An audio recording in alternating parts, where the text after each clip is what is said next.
새 번역으로 읽겠습니다. 그리스도께서는 육신으로 고난을 받으셨습니다. 여러분도 같은 마음으로 무장하십시오. 육신으로 고난을 받은 사람은 이미 죄와 인연을 끊은 것입니다. 이제부터는 육신으로 살아갈 남은 때를 인간의 욕정대로 살지 말고 하나님의 뜻대로 살아야 합니다. 여러분은 지난날에 이방 사람들이 하고 싶어하는 일을 하였으니 곧 방탕과 정욕과 술취함과 환락과 연희와 가증스러운 우상숭배에 빠져 살아왔습니다. 그것은 지나간 때로 충분합니다. 그들은 여러분이 자기들과 함께 그런 지나친 방종에 빠지지 않는 것을 이상히 여기면서 여러분을 비방합니다. 그들은 산 사람과 죽은 사람을 심판하실 분에게 사실을 죄다 아뢰어야 합니다. 죽은 사람들에게도 복음이 전해진 것은 그들이 육신으로는 모든 사람이 심판받는 대로 심판을 받으나 영으로는 하나님을 따라 살게 하려는 것입니다. 아멘. 금요일 저녁이 되면 제 마음에 오늘은 성도님들이 좀 오시겠나 그런 마음이 들 때가 있어요. 왜냐하면 한 주간에 우리 성도님들의 삶이 만만치 않다는 것을 알고 또 바쁘게 일하는 가운데 때로는 가정을 돌보고 그리고 또 여러 가지 섬기는 사역 가운데 때로는 우리가 인간이기에 육신을 가진 존재이기에 몸이 곤고할 때도 있고 마음이 부딪힐 때도 있고 또 사도 바울의 고백처럼 마음은 원이로되 육신이 약할 때가 있잖아요. 그런데 참 놀라운 것은 오늘 이 자리에 이렇게 나와 예배하시는 우리 성도님들이 계시다는 거예요. 아마 갈등하셨던 분 계시죠. 오늘 나갈까 말까, 온라인으로 예배 드릴까, 오늘은 못 나갈 것 같아. 근데 여러분이 그 마음을 주께 내어드리고 오늘 이 자리에 나와 있다는 것이 감사입니다. 육신이 연약하고 마음이 곤고할 때 때로는 예배 드리는 것조차 부담이 될 때가 있어요. 마음이 무너졌어요. 그러나 여러분, 예배의 자리에 있는 것이 영적으로 참 지혜로운 일을 여러분 선택하신 거예요. 나는 참 연약해요. 그러나 성도들이 연합하여 기도할 때 성령께서 우리의 기도에 힘을 부어주십니다. 또 말씀으로 깨닫게 해주시고 정말 어떤 길을 가야 할지 몰랐던 내 마음 가운데 성령께서 깨닫게 해주셔서 갈 길이 분명해지니까 힘을 얻고 돌아가는 역사도 주님께서 허락하시는 줄 믿습니다. 오늘 말씀 가운데 주님이 깨닫게도 해주시고 마음을 위로해 주시기도 그런 일도 일어나고 또 육신의 연약한 부분이 정말 주님만 바라보고 예배하는 가운데 치유되는 역사가 있기를 간절히 원하고 그럴 줄을 믿습니다. 정말 믿음의 문제입니다. 오늘 우리 안에 믿음의 역사가 강하게 일어나기를 원합니다. 오늘 우리가 베드로전서 4장 초반부의 말씀을 함께 보았습니다.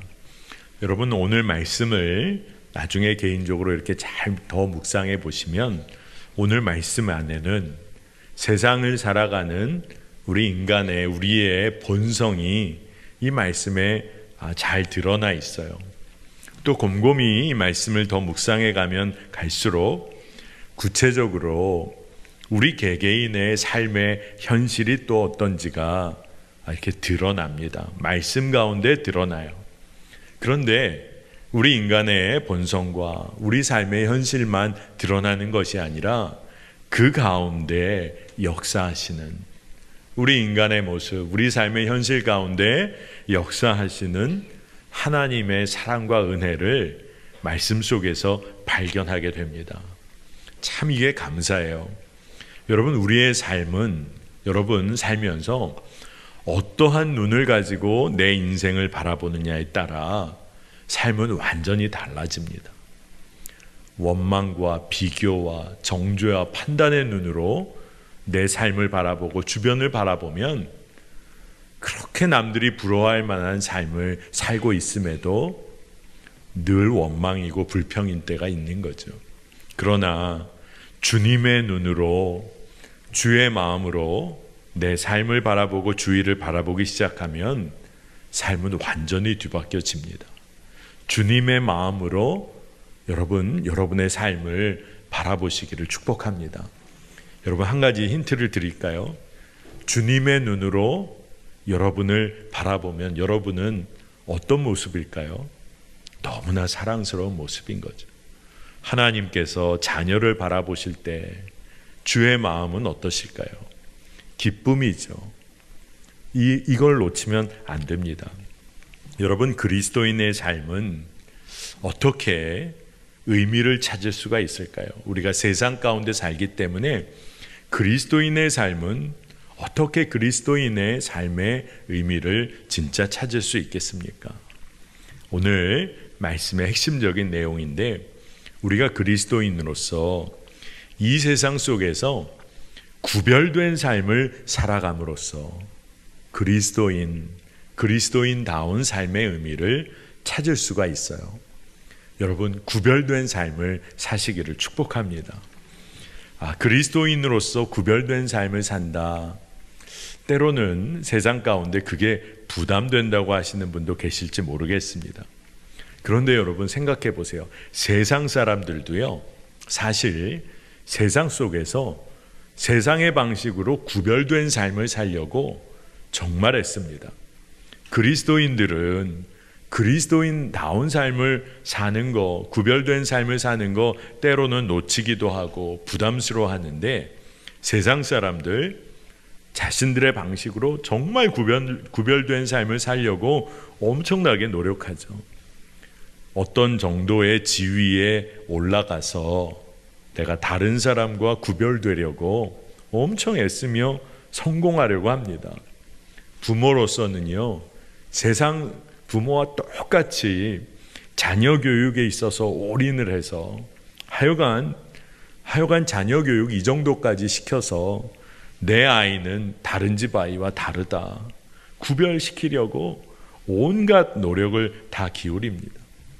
또 이제 어느 정도 이제 성인이 되어서는 적어도 집 하나는 제대로 장만해서 남들이 좀 부러워할 만한, 그리고 내가 사는 곳 뭔가 구별하려고 합니다. 세상 사람들이요, 진짜 이렇게 세상의 방식으로 자기를 구별하려고 해요. 근데 왜 그럴까요? 자기 자신을 높이려는 것이죠. 그런데 여러분, 때로는 우리가 교회에서 믿음 생활하면서도 이 비슷한 마음을 가지고 믿음 생활할 때도 있어요. 열심히 주께 봉사한다고, 주님을 섬긴다고 하면서도 열심히 섬기는 거 남들이 안 알아주면 안 될 것 같아서 그런 마음으로 구별된 삶을 살려고 하는 거예요. 열심히 출석도 하고 열심히 봉사도 하고. 그런데 때로 우리의 마음, 우리가 육신적으로 참 연약한 존재라 왜곡된 열심이 우리에게 틈타올 때가 있어요. 그러니 우리가 늘 깨어 있어야 하는 것입니다. 여러분, 그리스도인들이 정말 구별된 삶을 살아가야 하는 이유가 있다면 뭘까요? 그것은 하나님을 드러내기 위해서예요. 하나님의 살아계심을 드러내기 위해서 그리스도인은 구별된 삶을 살아야 하는 거예요. 그리고 여러분, 하나님을 드러낼 수 있기에 우리에게 그것이 기쁨이 됩니다. 여러분이 세상 가운데서 그리스도인다운 삶을 살면서 하나님을 드러내고 하나님의 뜻을 높이고 그분께 영광을 돌린다. 여러분, 정말 그리스도인다운 구별된 삶을 살고 있는 겁니다. 그런데 많은 경우 그렇게 구별된 삶 사는 거 부담스럽다. 난 남들이 날 그리스도인인 거 아는 거, 교회 다니는 거 그거 부담스럽다. 그런 분들 계세요. 굉장히 막 스파이처럼 믿음 생활 하시는 분 계신지 모르겠어요. 여러분, 우리가 죄인이지만 믿음으로 의롭다함을 얻었다. 나는 죽을 수밖에 없는 존재인데 하나님의 자녀로 하나님이 나를 그렇게 부르시고 나를 자녀 삼으셨다. 이게 믿어지기 시작하면 여러분, 그러면 여러분은 겸손한 자리에 이를 수밖에 없어요. 내가 죽을 수밖에 없는데 하나님의 자녀의 삶을 살게 됐다니. 그러면 이게 너무나 감사하고 하나님 앞에서 겸손한 자리에 이르게 됩니다. 그러니까 제가 여러분에게 꼭 해드리고 싶은 이야기가, 그리스도인의 구별된 삶은 자연스럽게 되어지게 돼 있어요. 하나님을 정말 믿고 그 하나님이 나를 자녀 삼으셨다. 죽을 수밖에 없는 날 위해 십자가에서 예수 그리스도 독생자 생명을 내어주게 하셨다. 이게 믿어지면 겸손한 자리에 이를 수밖에 없고 구별된 삶을 살게 됩니다. 여러분, 진정으로 겸손한 자는 어떤 사람일까요? 아마 진정으로 겸손한 자는 아마 자신이 교만하다고 생각할 거예요. 하나님, 저는 참 교만한 자입니다. 아마 진정으로 겸손한 자는 그렇게 생각할 거예요. 스스로는 자신이 겸손하다고 못 느끼는 거죠. 그러나 여러분, 교만한 자는 어떨까요? 교만한 자도 자신이 교만하다고 생각하지 못합니다. 하지만 그는 겸손한 척 노력을 할 수 있을 거예요. 그러나 주변의 사람들은 아마 다 알겠죠. 참 특이한 게 이 겸손이란 말, 이 humility라는 말 단어가 어원이 흙에서 왔어요. 휴무스라는 흙에서 왔습니다. 그리고 우리가 인간, 휴먼이란 단어도 휴무스, 이 흙이라는 말 어원과 연결이 돼요. 그러니까 뭐 다른 거는 다 잊어버리더라도 겸손이라는 것과 인간이라는 것은 다 흙과 연관이 있다는, 흙과. 그러면 이런 얘기가 됩니다. 우리 사람이, 인간이 하나님께서 흙으로 지으셨고 하나님이 정하신 때에 흙으로 돌아간다는 것만 분명히 믿어도, 하나님이 날 창조하셨다, 흙으로 지으시고 나중에는 흙으로 돌아갈 인생, 그래서 하나님 나라에 품으신다는 것만 제대로 믿어도 겸손할 수밖에 없다는 거예요. 그리고 그 다음부터는 내가 하나님으로부터 온 존재인 게 너무 분명하니까 구별된 삶이 부담이 되는 삶 아니에요. 구별된 삶 살려고 막 노력하는 게 아니에요. 그렇게 살게 되는 거예요. 여러분, 그 은혜가 놀랍다는 겁니다. 이렇게 구별된 삶을 살게 된 자들, 새롭게 내가 거듭났구나, 그게 믿어지니까 구별된 삶을 살기 시작하는데, 그러면 어떤 일이 벌어지냐? 오늘 말씀을 보니까 세상 사람들이 거듭나서 그리스도인으로 구별된 삶을 사는 사람들을 볼 때요, 세상 사람들이 이해가 안 되는 겁니다. 이해가 안 되는 거예요. 여러분, 오늘 여러분 세상 친구들이 아유, 오늘 저녁에 시간이 있어? 나 오늘 금요 성령 집회 가야 돼. 그거 몇 시야? 8시부터야. 그러면 그거 끝나면 10시까지, 10시 넘게도 난 기도할 것 같은데, 그러면 그분들은 이해를 못해요. 금요일 이 주말이 시작되는 이 시간에 뭐 하는 거냐. 그러니까 이해가 안 되는 거죠. 오늘 베드로전서 4장 4절에 이와 같은 이야기가 나옵니다. 그들은 여러분이 자기들과 함께 그런 지나친 방종에 빠지지 않는 것을 이상히 여기면서 여러분을 비방합니다. 이게 참 특이한 말씀이에요. 세상 사람들이 정말 거듭나서 그리스도로 인하여 구별된 삶을 사는 사람들에게 자기들과 예전에는 방종한 삶, 세상 기쁨 다 즐겼던 것 같은데 이제는 거기에 빠져 살지 않는 것을 보면서 이상히 여기면서 비방을 한다는 거예요. 여러분, 구별된 삶을 사니까 비방을 받아요. 근데 비방을 받는데 어떤 이유예요? 세상 속에서 즐길 만한 거, 모든 것들, 그런 거 왜 안 즐기냐? 왜 너만 유별나게 하냐? 예전엔 다 같이 즐겼지 않냐? 하여간 이런 식의 비방을 한다는 거예요. 그래서 이상히 여긴다는 겁니다. 금요일에 뭐 하는 거야? 이상히 여긴다는 겁니다. 그런데 육체의 연락을 즐기던 자들이 기도하고 주님의 뜻을 따르는 삶을 이해할 수가 없어요.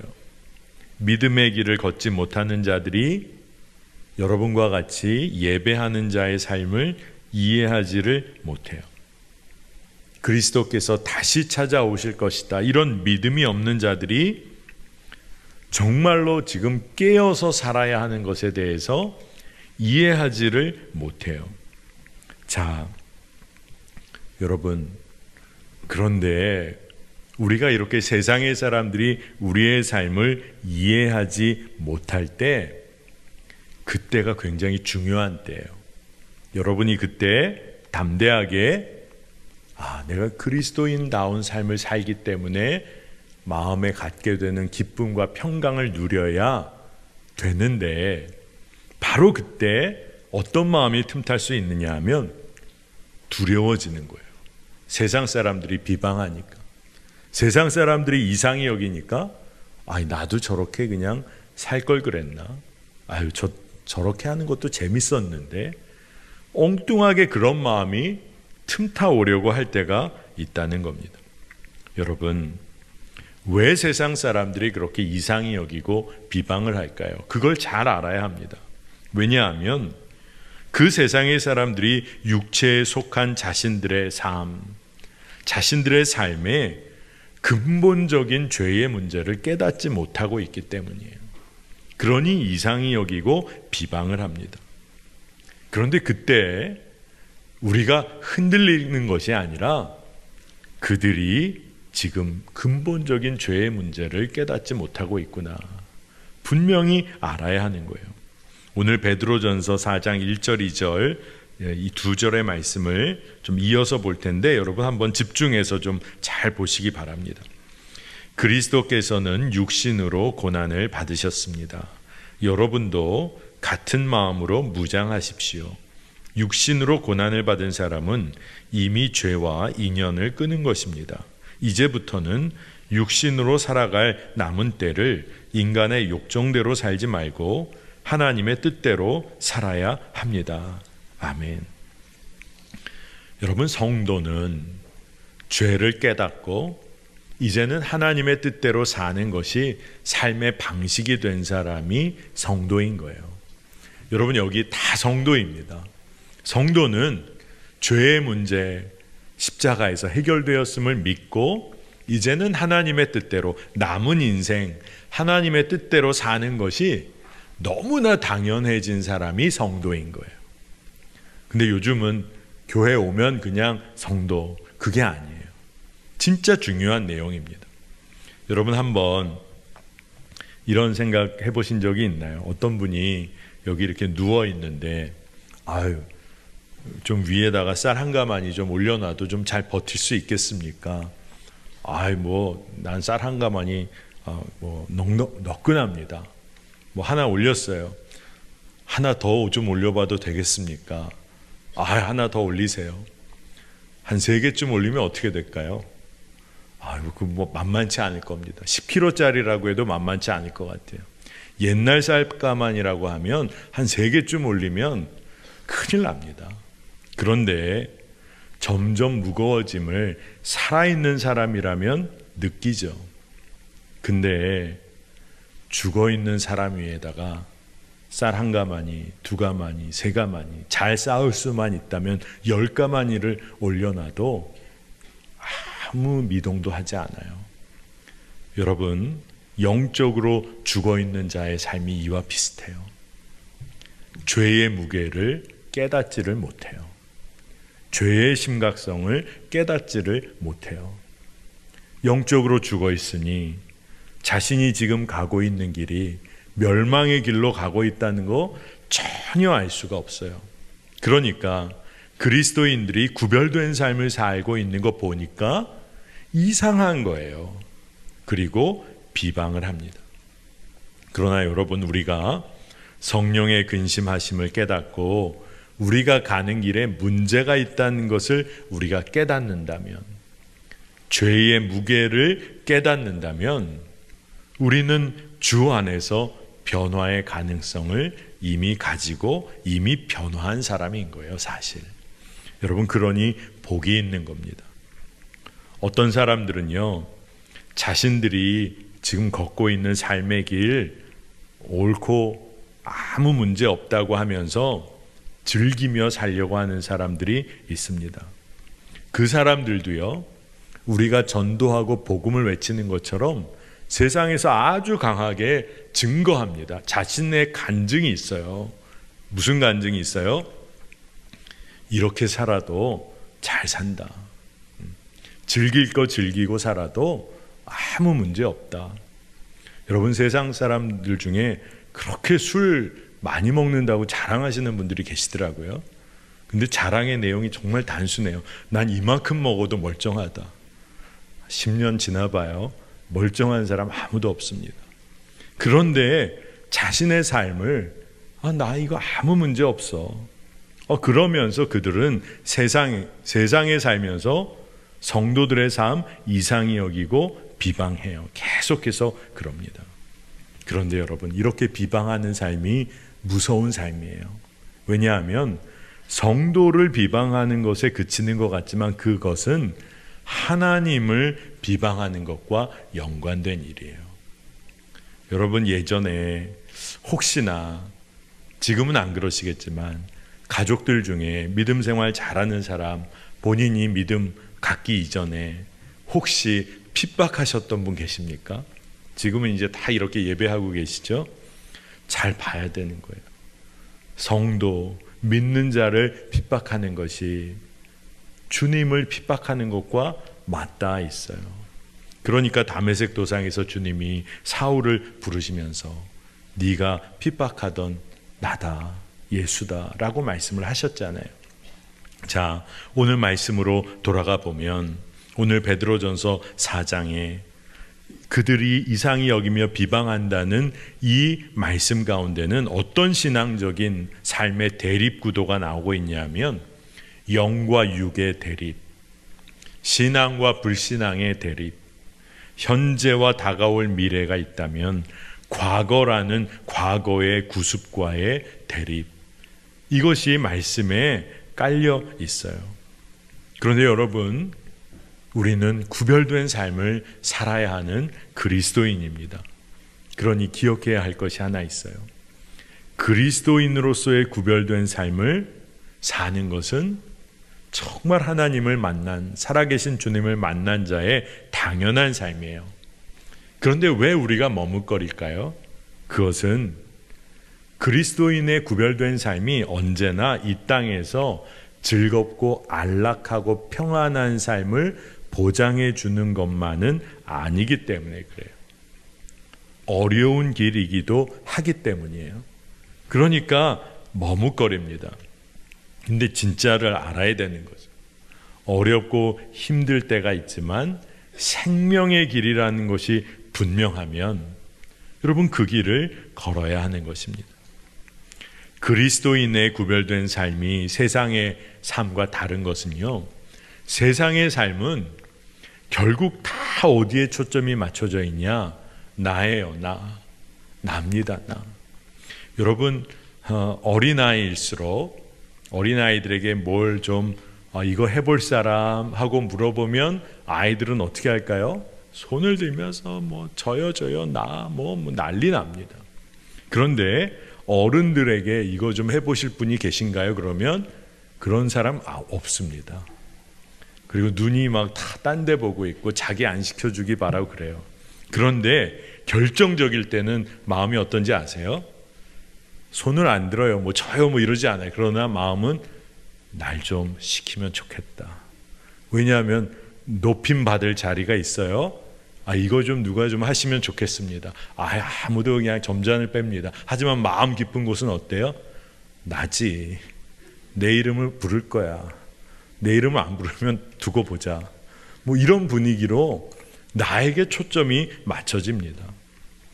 그러나 그리스도인의 구별된 삶은 하나님께 모든 초점을 맞추는 거예요. 그리고 예수 그리스도의 십자가, 그리고 그 삶, 그리고 부활, 그 모든 것에 초점이 맞춰집니다. 그러니 고난에 처하기도 하는 거예요. 부활의 영광을 알기 때문에 그 길을 걷는 겁니다. 빌립보서 1장 29절 보겠습니다. 하나님께서는 여러분에게 그리스도를 위한 특권, 즉 그리스도를 믿는 것뿐만 아니라 또한 그리스도를 위하여 고난을 받는 특권도 주셨습니다. 아멘. 아멘이 잘 안 나와요. 고난받는 특권이 있어? 이것도 특권인가? 벌칙 아니야? 아니에요. 고난을 받는 특권도 주셨다. 여러분, 이 말씀이 진짜 놀라운 거예요. 여러분, 주님이 우리를 사랑하셔서 우리에게 모든 것을 내어주셨는데 우리에게 어떤 특권을 주셨냐 하면 그리스도를 위하여 고난을 받는 특권. 이 말은 다른 말이 아니라 그리스도를 마음껏 사랑할 수 있는 특권을 주셨어요. 여러분이 사랑하는 자 24시간 만날 뿐 아니라 함께 살 뿐만 아니라 함께 먹고 마시고 자고 즐거운 일, 어려운 일 다 함께 한다. 그거 정말 사랑하는 거잖아요. 사랑하는 자라면 어려운 일도 같이 하는 거잖아요. 어떤 부부가 좋은 일만 같이 하고 어려운 일 있을 때는 서로 모른 척하고 평생을 그렇게 사는 부부가 어디 있겠어요. 부부가 연약할 때는 싸우기도 하고 조금 신경전을 벌이기도 하지만 부부 생활을 한다는 것은 모든 것을 함께 나누잖아요. 그러니 그리스도를 위하여 고난을 받는 특권, 이것은 진짜 그리스도인답게 사는 삶이에요.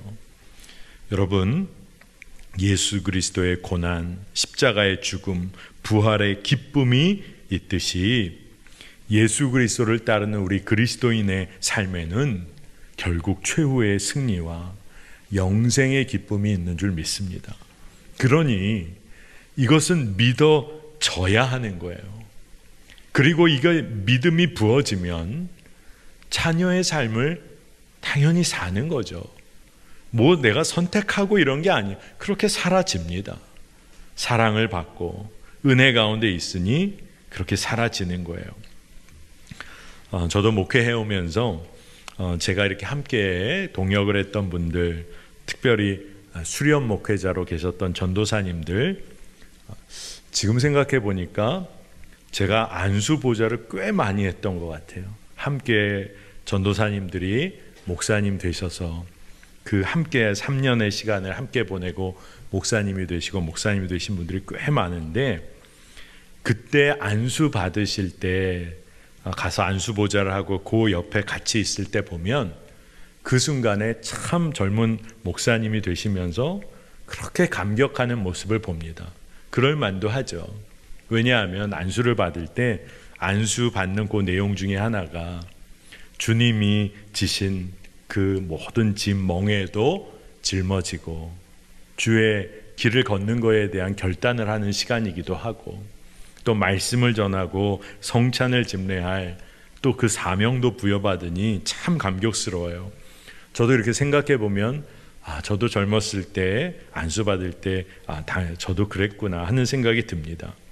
근데 한 가지를 깨닫게 돼요.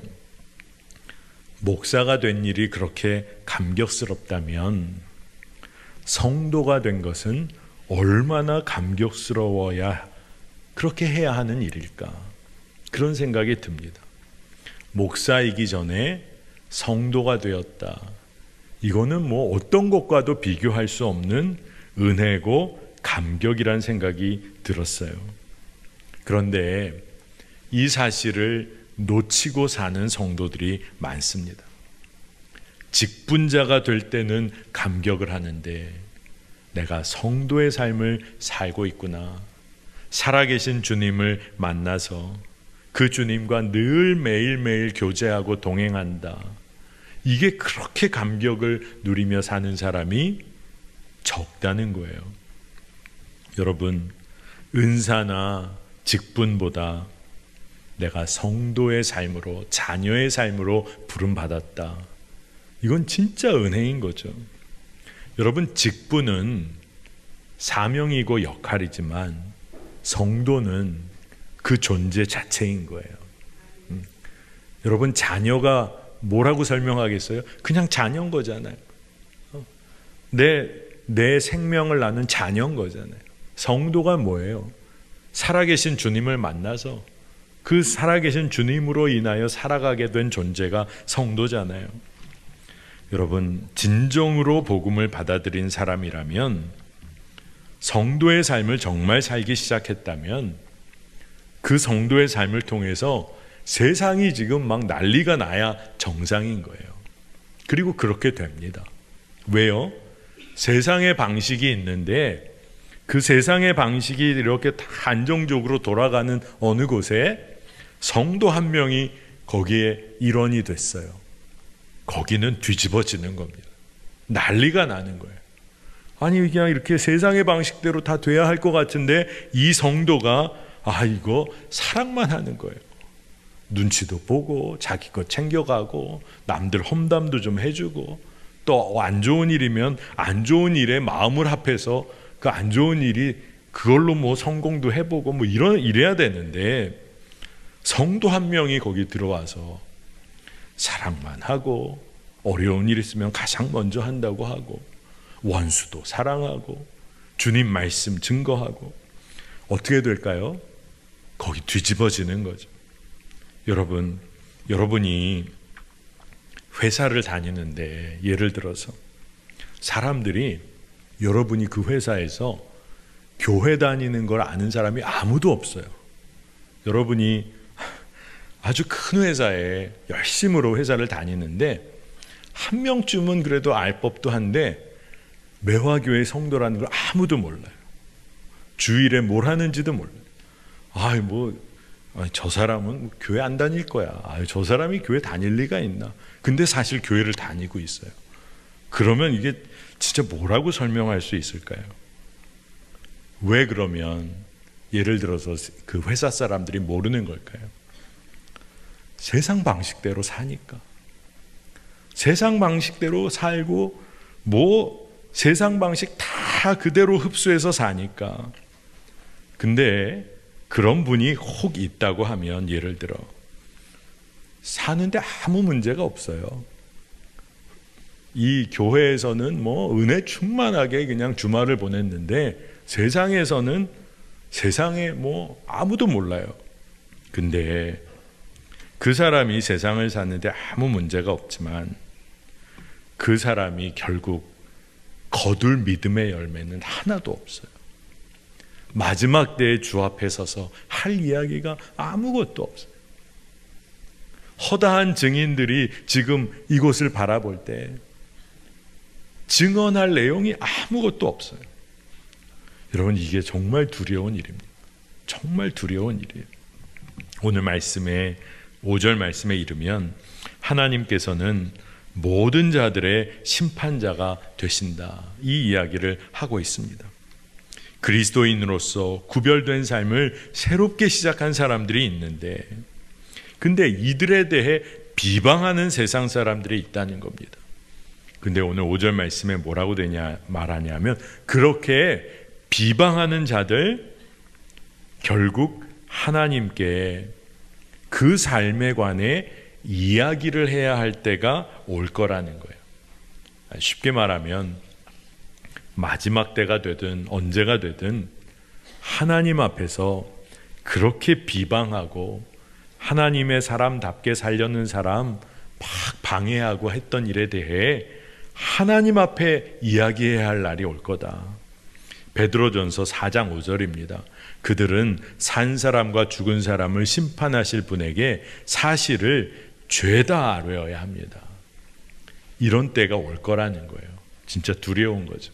근데 오늘 베드로전서 4장 5절 말씀은 나중에 한번 베드로전서 전체를 묵상해 보시면 베드로전서 3장 15절과 아주 묘하게 대꾸를 이루고 있습니다.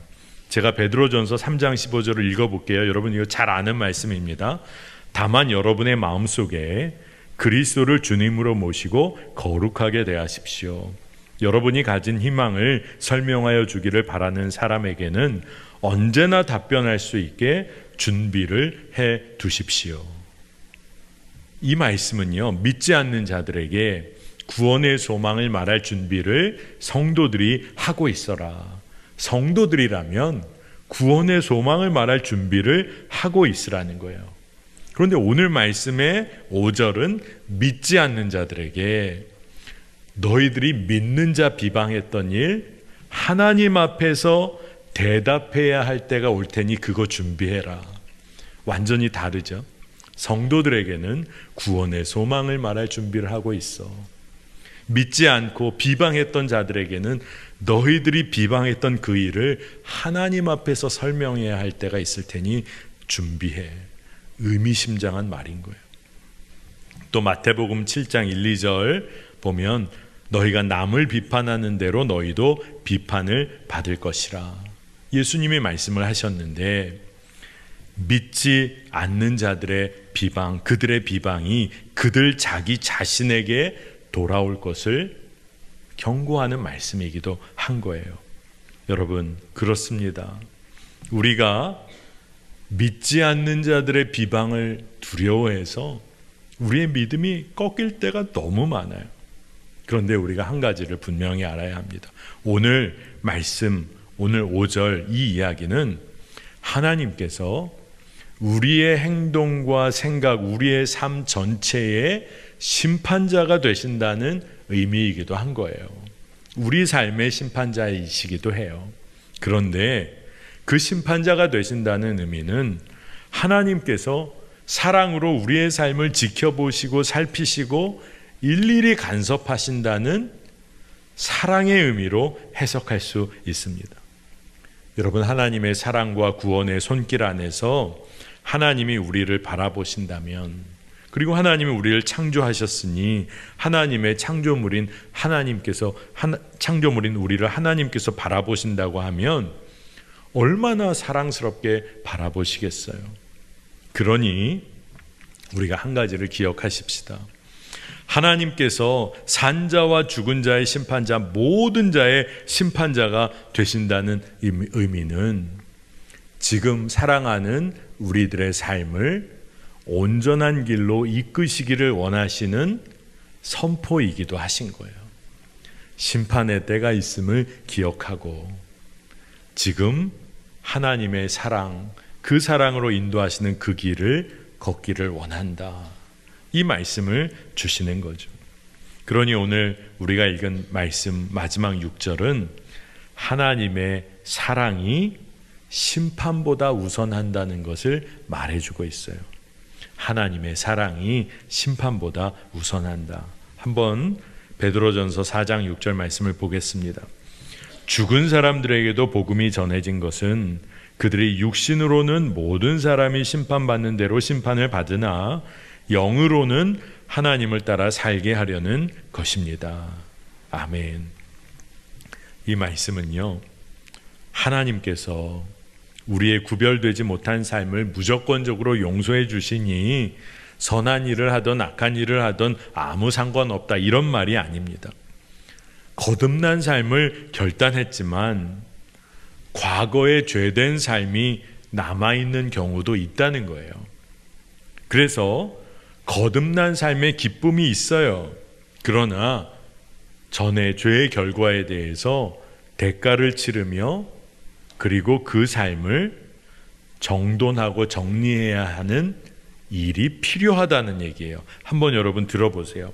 어떤 사람이 규모 없는 삶을 살고 또 노름에 빠져서 재산을 탕진하고 빚을 졌어요. 그런데 그가 살아계신 주님을 만나서 거듭난 삶을 살게 되었어요. 그래서 그가 이제는 거듭났기에 주님 인도하심 따라 살면서 열심으로 일해서 그 빚을 기쁨으로 갚아 나갑니다. 그런데 하지만 여러분, 빚을 갚아 나간다는 것은 만만치 않은 책임과 대가를 지불해야 하는 것이죠. 하지만 그는 그런 일로 인하여 어렵기도 하지만 거듭난 삶 때문에 말할 수 없는 기쁨이 있는 것도 사실이에요. 그러니 이 말씀이 뭐냐? 죽은 사람들에게도 복음이 전해진 것은 그들이 육신으로는 모든 사람이 심판받는 대로 심판을 받으나 죄의 대가를 지불하고 책임을 져야 할 일 책임을 져야 하지만 그러나 하나님을 따라 살게 하나님이 이끄신다는 거예요. 영으로는 하나님을 따라 살게 하려고 한다. 자, 그러니 복음을 접했으나 영적으로 죽은 삶을 사는 사람도 있다는 거고, 복음을 접할 기회가 전혀 없었기 때문에 영적으로 죽은 삶을 살았거나 또는 살아가는 사람도 있다는 거예요. 그런데 이 모든 사람들에게 이제 그리스도의 복음이 전파되고 전파된다. 이 이야기를 오늘 말씀이 하고 있는 거예요. 여러분, 우리가 진짜 어떤 삶을 살아왔습니까?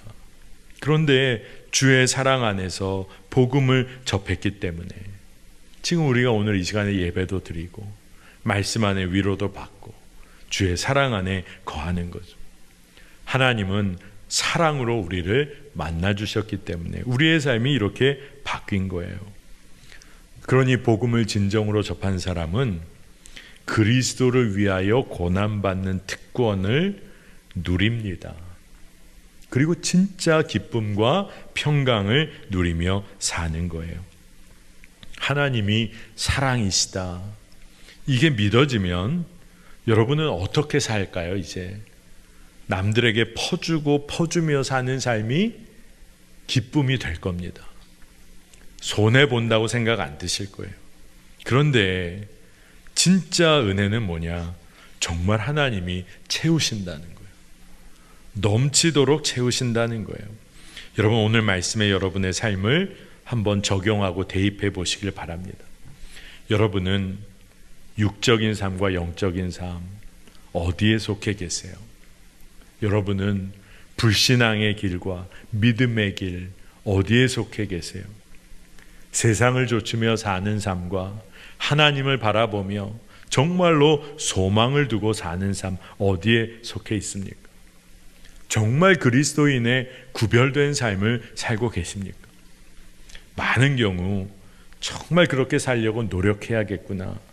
참 그 노력이 귀하지만 하나님의 사랑 안에 거하면, 하나님의 사랑이 믿어지면 그렇게 되어진다니까요. 그렇게 될 수밖에 없어요. 여러분, 그렇게 사랑하는 사람 있으면 그 사람과 오래 있고 싶고, 그리고 만나면 하여간 있었던 일 얘기하고 싶고, 좋은 거 있으면 나눠 먹고 싶고, 그냥 되어지는 거잖아요. 여러분, 사랑하는 사람 사랑하려고 막 진짜 피땀 흘리며 막 엄청 노력해서 사랑하게 되신 분 계십니까? 그냥 되어졌어요. 그냥 되어졌어요. 그리스도인의 구별된 삶이 그렇다는 겁니다. 여러분, 그러니 하나님은 우리를 사랑으로 이끄십니다. 고난 가운데 우리가 처하게 됐다. 근데 우리가 고난 가운데 있을지라도 주님이 나와 함께 계시다. 나를 사랑하시고 또 내가 생명을 다해 사랑하는 주님이 내 옆에 계시다. 안 힘들어요. 기뻐요. 감사해요. 고난 가운데 하나님이 우리를 눈동자와 같이 보호해 주세요. 그러니 사실 고난 가운데 있지만 사실 자녀의 삶을 누리는 겁니다. 진짜 그래요. 모든 자의 심판에 하나님께서 우리를 사랑으로 붙잡아 주세요. 그러니 오늘 말씀이 영적으로 죽은 자들일지라도 그들에게 구원의 길이 열려 있다. 나는 사랑의 하나님이다 라고 말씀하고 계신 거예요. 여러분 진짜 하나님이 사랑이시라는 거 믿고 하나님 인도하시는 그 길이 설령 당장 고난의 어려운 길이라도 그 길이 올바른 길이라면, 주의 길이라면 믿고 갈 수 있기를 축복합니다. 근데 하나님이 사랑이시다라는 걸 여러분 분명히 붙잡으면 고난은 고난이 아니에요. 그리고 하나님을 정말 신뢰한다. 그러면 여러분은 여러분의 사랑을 하나님께 어떻게 표현할 수 있을까요? 순종함으로 표현할 수 있어요. 그러니까 순종으로 고난의 길을 걷는다. 근데 그게 왜 기쁨이 될까요? 하나님, 제가 사랑합니다. 그게 기쁨이 되는 거예요. 자, 여러분, 순종은요 언제나 100%입니다. 100%.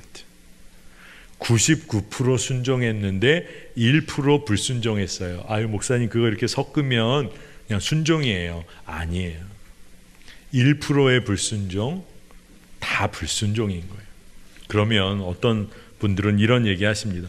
그거 너무한 거 아닙니까? 99% 순종에 1% 불순종이면 그러면 순종으로 쳐줘야죠. 너무 극단적인 거 아닙니까? 여러분, 생명이 걸려있는 일에 극단적일 게 뭐가 있어요? 너무나 당연한 거죠. 순종은 하나님의 사랑을 마음껏 누리는 길이에요. 그러니 100%인 거죠. 결혼한 부부의 관계, 결혼의 관계 99% 난 사랑하고 1% 외도입니다. 사랑이죠. 그런 게 어디 있어요? 그런 게 어디 있어요? 여러분, 하나님은 우리를 위해 전부를 내어주셨어요. 우리가 하나님을 사랑하는 방법은 우리도 전부를 내어 맡기는 거예요. 그게 맞는 거잖아요. 그리고 그게 자연스러운 일입니다. 여러분, 오늘 많은 이야기를 오늘 나눴지만 한 가지 여러분 꼭 마음에 품으시기 바랍니다. 그리스도인은 구별된 삶을 사는 존재입니다. 근데 그게 기쁨이 되네요. 기쁨이 될 뿐만 아니라 너무 자연스러워요. 완전한 나의 부모님 하나님을 사랑하며 사는 거, 이게 우리에게 너무나 자연스러운 일입니다. 여러분, 이 기쁨을 여러분 꼭 누리시기를 축복합니다. 다른 어떤 거 아닙니다. 우리가 자녀로 사는 거예요. 그리스도인으로 사는 겁니다. 성도로 사는 게 가장 복된 삶입니다. 여러분, 오늘 그 복을 회복하시기를 축복합니다.